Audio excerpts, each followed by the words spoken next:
శ్రీ గురుభ్యో నమ. శ్రీ మహాగణాధిపతయే నమ. శ్రీ సరస్వతి నమ. భక్తులారా, వ్యాస మహర్షి రచించిన మహాభారత ఇతిహాసం యథాతథంగా చెప్పుకున్నాం. ప్రతి శ్లోకం దాని అర్థం.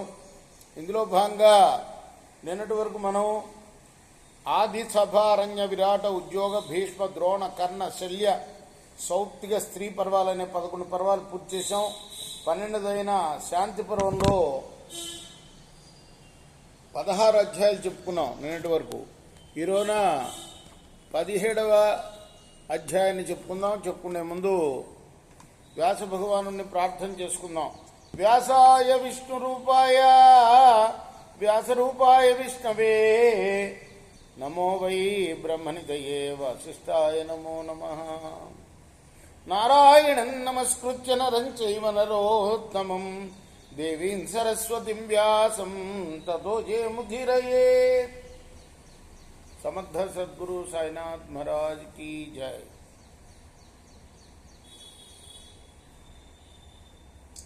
యుధిష్ఠిర ఉవాచ అసంతోషః ప్రమాదస్య మదో రాగో ప్రశాంతతః బలం మోహాభిమానస్య ఉద్వేగశ్చైవ సర్వశః ఏభిః పాప్మభిరావిష్టః రాజ్యం త్వమభికాంక్షసే నిరామిషో వినిర్ముక్త ప్రశాంతః సుసుఖీ భవ. ధర్మరాజు అన్నాడు భీముడితోటి. భీముడు మళ్ళీ రెండోసారి ధర్మోపదేశం చేశాడు. అడవులకు వెళ్ళటం సరికాదు, రాజ్యాన్ని ఏలుకోవాలి నువ్వు అని. అయినా కూడా ధర్మరాజు అంటున్నాడు, సంతోషంగా లేకుండా ఉండటం, ప్రశాంతంగా లేకుండా ఉండటం, బలం, మోహం, అభిమానం, ఎప్పుడూ ఆవేశంగా ఉండటం, మదంతో ఉండటం, అనురాగం కలిగి ఉండటం, సంతోషంగా లేకుండా ఉండటం, ఈ పాపాలు ఆవేశించి నువ్వు రాజ్యాన్ని కోరుతున్నావయ్యా భీమసేన. సకామ కర్మలు అంటే కోరికను జోడించి చేసే కర్మలు, బంధనాలు, వీటిని త్రెంచుకుని ప్రశాంతుడవై సుఖపడవయ్యా. ఇమామఖిలాం భూమిం శిష్యాదేకో మహీపతి తస్యాప్యుదరమేకం వై కిమిదం త్వం ప్రశంసతి. ఈ భూమినంతా పరిపాలించే మహారాజు కూడా ఉదరమేకం, ఆయనకి పొట్ట ఉంటుంది, మిగతా మానవులకు కూడా ఉదరం ఉంటుంది కదా. ఎందుకయ్యా ఆ రాజును ప్రశంసిస్తావు నువ్వు? అంటే ఇద్దరు తినేది ఒకటేను. ఆహారం అనేది ఇద్దరు పుచ్చుకుంటారు, ఇద్దరికీ పొట్ట ఉంటుంది. నాహ్నా పూరయితుం శక్యాం నమాసైర్భరతర్షభ అపూర్యాం పూరయన్నిచ్చాం ఆయుషాపి నశక్నుయాత్. కోరిక ఎటువంటిదంటే అది ఒక రోజులో తీరదయ్యా. నెలల కొద్దీ నింపినా కోరిక తీరదు. ఆయు ఉన్నంతకాలం నింపినా కూడా ఆ కోరిక అనేది తీర్చలేనిది. ఒక కోరిక పోతే ఇంకో కోరిక వస్తుంటుంది. ఇలా కోరికలకు అంతుండదు. యథేద్ధ ప్రజ్వలచ్చగ్ని అసమిద్ధ ప్రశామ్యతి అల్పాహారతయా త్వగ్నిం శమయ ఔదర్యముద్ధితం. అగ్ని అనే దాన్ని రగిలిస్తే అది రగులుతూ ఉంటుంది, అది రగులుకోకపోతే చల్లారిపోతుంది. అంచేత ఈ జఠరాగ్ని కూడా అంతే నాయన. దానికి వేస్తూ పోతే ఇంకా కావాలంటూ ఉంటుంది. ఎట్లయితే అగ్నిని వేలుస్తూ పోతే అది ఇంకా రగులుతూ ఉంటుందో అలా. అప్పుడు ఏం చేయాలంటే కొంచెమే వేయాలి దానికి. ఎంతవరకు రగలాలో అంతవరకే రగులుతుంది. ఆత్మోదర కృతే ప్రాజ్ఞ కరోతి విఘసంబహు జయోదరం పృథివ్యాతే శ్రేయో నిర్జితయాజితం.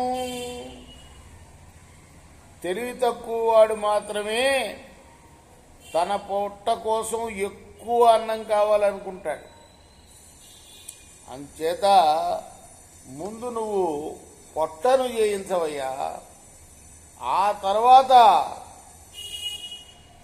పృథ్వీని జయించడం చేత ఈ లోకంతో పాటు పరలోకం కూడా జయింపబడుతుంది. మానుషాన్ కామభోగాంస్త్వం ఐశ్వర్యంచ ప్రశంససి అభోగినో అనుబలాశ్చైవ యాంతి స్థానమనుత్తమం. మానవ సంబంధమైన కామభోగాల్ని ఐశ్వర్యాన్ని నువ్వు ప్రశంసిస్తున్నావు. భోగాలు వదిలి ఎవరైతే తపస్సు చేత బలాన్ని ఉపసంహరించుకున్నారో, బలాన్ని తగ్గించుకున్నారో, దుర్బలులయ్యారో వాళ్లే సర్వోత్తమ స్థానం పొందుతారు. యోగః క్షేమస్య రాష్ట్రస్య ధర్మాధర్మౌ త్వయి స్థితౌ ముచ్యస్వ మహతో భారాత్ త్యాగమేవాభిసంశ్రయ. ఓ భీమసేన, ఈ ధర్మాధర్మాలు అంటే అధర్మాన్ని శిక్షించి ధర్మాన్ని నెలకొల్పడము, ప్రజల యొక్క యోగక్షేమాలు ఇవన్నీ చూడటం, ఇవన్నీ కూడాను చాలా బరువు నీకైనా నాకైనా. కాబట్టి ఆ మహాభారం నుండి విముక్తి పొందవయ్యా, త్యాగం చెయ్యి. ఏకోదర కృతే వ్యాగ్రహ కరోతి విఘసంబహు తమన్యేప్యుపజీవంతి మందాలో భవశా మృగా. పెద్ద పులి చాలా కూడబెడుతుంది ఆహారం. అది కాస్త అటు పోయిన తర్వాత తినిన తర్వాత చిన్న చిన్న జీవులన్నీ కూడాను అది తెచ్చిన ఆహారం తింటూ ఉంటాయి, దాని మీద ఆధారపడి ఉంటాయి. విషయాన్ ప్రతిసంగృహ్య సన్యాసం కురుతే యతి న చతుష్యంతి రాజానః పశ్య బుద్ధ్యంతరం యథా. ప్రయత్నపరుడైన సాధకుడు విషయ పరిత్యాగం చేసి సన్యాసాన్ని స్వీకరిస్తాడు. అప్పుడు అతడు సంతుష్టుడవుతాడు. కానీ విషయోపభోగం చేసే రాజు ఎప్పుడు కూడా సంతుష్టుడు కాడు. ఎంత తేడా ఉందో ఇద్దరిలోకి ఆలోచనలో చూసావా? సాధకుడికి రాజుకి ఎంత తేడానో చూసావా?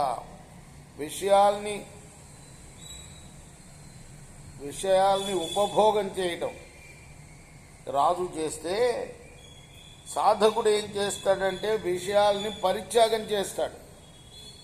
విషయాలను అనుభవిస్తూ ఉంటాడు రాజు. మరి ధర్మరాజు ఏమంటాడు? నేను అడవులకు పోయి తపస్సు చేసుకుంటాను, నాకు వద్దు రాజ్యం అంటున్నాడు. ఈ భీమసేనాదులందరూ కూడాను, భీముడు, అర్జునుడు, నకులుడు, సహదేవుడు, ద్రౌపది అందరూ బోధ చేశారు. ఒక్కొక్కళ్ళు వేద ధర్మాలన్నీ ప్రవచించారు. వాళ్ళందరూ కూడా చాలా గొప్పగా చెప్పారు ఒక్కొక్కళ్ళు. అయినా కూడా ధర్మరాజు సంతృప్తి చెందకుండా భీముడితో అంటున్నాడు ఈ మాటలు. ఎప్పుడైనా కూడాను సంతుష్టి ఎవరికి ఉంటుందయ్యా అంటే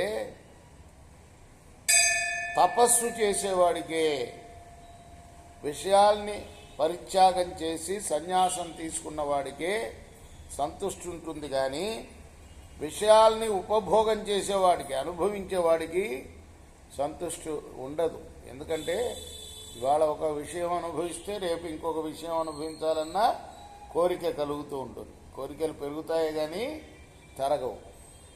పత్రాహారైరస్మ కుట్టై దంతాలోఖిలకైస్తదా అభక్షైర్వాయుభక్షైష్య తైరయన్నరకోజ్యత. నరకాన్ని జయిస్తారు ఎవరయ్యా అంటే కేవలం ఆకులు మాత్రం తినేవాళ్ళు, దంతాలనే రోళ్లగా చేసుకొని విత్తనాల్ని నమిలేవాళ్ళు, నీరు త్రాగేవాళ్ళు, వాయువుని పీల్చేవాళ్ళు. వీళ్ళు మాత్రమే నరకాన్ని జయిస్తారయ్యా. అంటే వనంలోకి వెళ్తాను నేను, మళ్ళీ అడవిలోకి వెళ్ళిపోతాను, నాకు రాజ్యం వద్దు అంటే అడవిలో నాకు ఈ ఆకులు ఈ విత్తనాలు చాలు ఈ ఉదర పోషణ కోసం. ఈ ఉదరం ఎటువంటిది, కడుపు పొట్ట ఎటువంటిదంటే వేసే కొద్దీ ఇంకా వేయమంటూ ఉంటుంది. ఎలా అయితే అగ్ని మనం రగిల్చే కొద్దీ ఇంకా రగులుతూ ఉంటుందో కదా, అగ్నిలో కొంచెం నెయ్యి వేస్తాము, మంట వస్తుంది, మళ్ళీ ఇంకా కొస్తే మళ్ళీ ఇంకా వస్తుంది మంట. అదేవిధంగా ఆహారం కూడాను, ఆహారం వేసే కొద్దీ ఇంకా ఆహారం కావాలంటూ ఉంటుందయ్యా పొట్ట. కాబట్టి అడవుల్లోకి వెళ్ళి ఆ కొంచెం మితమైన ఆహారం తీసుకొని ఆ పొట్టకు ఎంత వేయాలో అంత వేస్తే చాలు, ఇంకా రగలదు. ఇంకా ఇంకా వేస్తూ ఉంటే రగులుతుంది. కానీ ఏదో కొన్ని విత్తనాలు నవిలో ఏమంటాడు ఇక్కడ, దంతాలనే రోళ్లగా చేసుకొని నవలమంటారు. మనం రోళ్లలో దంచి ఆ పిండిని నానబెట్టి మళ్ళీ దానికి దోశలో ఇడ్లీలో వేసుకొని తింటాం కదా. అలా కాకుండా అక్కడ దొరికే ఏ విత్తనాలు దొరికితే అవి వాటిని నవిలి మింగటం, ఆకులు నవలటం, మింగటం, నీరు లభించే నీరు తాగటం, అక్కడ లభించే వాయువు పేలవతడం, ఇది చాలయ్యా. ఇలా చేసిన వాళ్ళే నరకాన్ని జయిస్తారు. యస్త్విమాం వసుధాం కృత్స్నాం ప్రశాసేదఖిలాన్ నృప తుల్యాస్మ కాంచనో యశ్చ సకృతార్థో న పార్థివ. రాజు ఈ భూమినంతా ఏలవచ్చుగాక, కానీ రాతిని బంగారాన్ని సమబుద్ధితో చూసేవాడే గొప్పవాడు, కానీ రాజు గొప్పవాడు కాదయ్యా. సంకల్పేషు నిరారంభ నిరాశో నిర్మమో భవ అశోకం స్థానమాతిష్ట ఇహ చాముత్ర చావ్యయం. సంకల్పాలు విడిచిపెట్టు ఓ భీమసేన, ఆశా మమకారం విడిచిపెట్టు, ఇహపరాల్లో తరగని శోకరహితమైన స్థానాన్ని పొందవయ్యా. నిరామిషా న శోచంతి శోచసిత్వం కిమామిషం పరిత్యాజ్యామిషం సర్వం వృషావదాత్ ప్రమోక్షసే. ఏ ఆశ లేని వాళ్ళు, వాళ్ళకి ఏ దుఃఖము ఉండదు. కాబట్టి ఆశను గురించి దుఃఖించవద్దు. నువ్వు ఆశ లోభం విడిచిపెడితే అపనింద నుండి బయటపడతాం. పంథానో పితృయానస్య దేవయానస్య విస్తృతౌ ఈజానా పితృయానేన దేవయానేన మోక్షణః. ఈ లోకంలో పితృయానము దేవయానం అని రెండు మార్గాలు ఉన్నాయి. యజ్ఞాలు మొదలైనవి చేసేవాళ్ళు వాళ్ళు పితృయానంలోను, యానం అంటే మార్గం, మోక్షార్థులు దేవయానంలోను దేవ మార్గాన్ని ఆశ్రయిస్తారయ్యా. తపసా బ్రహ్మచర్యేణ స్వాధ్యాయేన మహర్షయ విముచ్య దేహాంస్తే యాంతి మృత్యోరవిషేంగతాం. తపస్సు, బ్రహ్మచర్యం, వేదాధ్యయనం ఇవి చేస్తూ ఇవి ఆచరిస్తూ మహర్షులు శరీరాన్ని విడిచి మృత్యువుకు లోబడకుండా పెడుతున్నారు. ఆమిషం బంధనంలోకే కర్మే హోక్తం తదామిషం తాభ్యాం విముక్త పాపేభ్యాం పదమాప్నోతి తత్పరం. లోకంలో బంధనం అనేది ఒక ఆకర్షణ, ఐహికమైన కర్మ ఇంకొక ఆకర్షణ. బంధనము, కర్మ, ఈ రెండు పాపాల నుండి విముక్తుడైన వాడే పరమపదం పొందుతాడు. మర్త్యుడంటే ఏమిటి? మృత్యు ఉన్నవాడు. కాబట్టి మళ్ళీ మృత్యు ఉన్నవాడిగా పుట్టకుండా మోక్షాన్ని పొందాలంటే బంధనాన్ని వదలాలి, తర్వాత కర్మ వదలాలి. ఈ రెండు కూడా అపి గాథాం పురాగీతాం జనకేన వదంచ్యుత నిర్ద్వంద్వేన విముక్తేన మోక్షం సమనుపశ్యత. రాగద్వేషాలు విడిచి అంటే ద్వంద్వాలు విడిచి మోక్షం దర్శించిన జనక మహారాజు ఆయన మాటల్ని పూర్వీకులు ఇలా చెప్పుకుంటారు అని భీముడితోటి ధర్మరాజు చెప్తున్నాడు. ఏమిటయ్యా అంటే, అనంతం పతమే విత్తం యస్యమే నాస్తి కించనా మిథిలాయాం ప్రదీప్తాయాం నమే దక్యతి కించనా. నాకు అంతులేని ధనం ఉన్నది, మిథిలా నగరం అంతా కాలిపోతుంది, కానీ నా దగ్గర ఉన్న ధనం కాలదు అంటున్నాడు అన్నట్ట జనకుడు. జనాలు చెప్పుకుంటూ ఉంటారట. ఆ ధనం వేరు, అది విజ్ఞాన ధనం కదా ఆయన దగ్గర ఉన్నది. ప్రజ్ఞా ప్రాసాదమారుహ్య అశోచన్ శోచతో జనాన్ జగతి స్థానివాద్రిస్త మందబుద్ధి నవియేక్షతే. ప్రజ్ఞనే ఎత్తైన భవనం ఎక్కినవాడు, అదే ప్రజ్ఞాధనం చెప్పాం కదా, విజ్ఞానధనం. లోకంలో దుఃఖించే వాళ్ళని చూసి మందబుద్ధుల్లాగా తాను దుఃఖించకూడదయ్యా. కొండ మీద ఉన్నవాడు నేల మీద వారిని చూసినట్లే చూడాలి. దృశ్యం పశ్యతి పశ్యన్ సచక్షుష్మాన్ సబుద్ధిమాన్ అజ్ఞాతానాంచ విజ్ఞాన సంబోధాత్ బుద్ధిరుచ్యతే.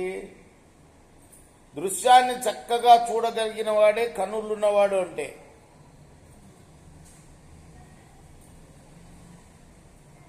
బుద్ధిమంతుడన్నా కూడా వాడే. అయితే తెలియని దానిని తెలియజెప్పి నిర్ణయించేదే బుద్ధి అని చెప్పబడుతుంది నిజానికి. ఎస్తు వాచం విజానాతి బహుమానమియాత్సవై బ్రహ్మభావ ప్రపన్నానాం వైద్యానాం భావితాత్మనాం. బ్రహ్మభావం పొంది భావితాత్ములైన విద్యావంతుల వాక్యం మాత్రమే తెలిసినవాడు గౌరవం పొందుతాడయ్యా. యదా భూత పృథగ్భావం ఏకస్తమనుపశ్యతి తత ఏవ చ విస్తారం బ్రహ్మ సంపచ్యతే తదా. చాలా ప్రాణుల యొక్క వేరువేరు స్థితిగతులను ఒకే చోట ఉన్నట్లు చూడగలిగినప్పుడు ఒకే చోటి నుండి అన్ని చోట్లకు విస్తరిస్తాయి అని గమనించినప్పుడు ఆ జీవుడే బ్రహ్మం అవుతాడు. తే జనాస్తాం గతిం యాంతి నా విద్వాంసోల్పచేతసః నా బుద్ధయో నా తపసః సర్వం బుద్ధో ప్రతిష్ఠితాం. అటువంటి వారే ఉత్తమ గతి పొందుతారు. విద్వాంసులు గాని అల్పబుద్ధులు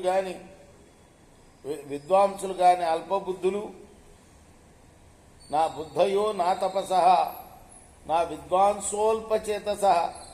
విద్వాంసులు గాని అల్పబుద్ధులు, బుద్ధిరహితులు, తపస్సు చేయని వారు ఆ ఉత్తమ గతిని పొందలేరు. కాబట్టి అంతా బుద్ధిలోనే ప్రతిష్ఠితం అయి ఉన్నదయ్యా. భీమసేన అంటున్నాడు. ఇది శ్రీ మహాభారతే శాంతి పర్వణి రాజధర్మానుశాసన పర్వణి యుధిష్ఠిర వాక్యే సప్తదశోధ్యాయ. ఇది వ్యాస మహర్షి రచించిన మహాభారత ఇతిహాసంలోని శాంతి పర్వంలోని 17వ అధ్యాయం. రేపు మనం 18వ అధ్యాయం చెప్పుకుందాం. కృష్ణార్పణమస్తు. సాయి కృష్ణార్పణమస్తు. స్వస్తి ప్రజాభ్యః పరిపాలయంతాం న్యాయేన మార్గేణ మహిమహీషా.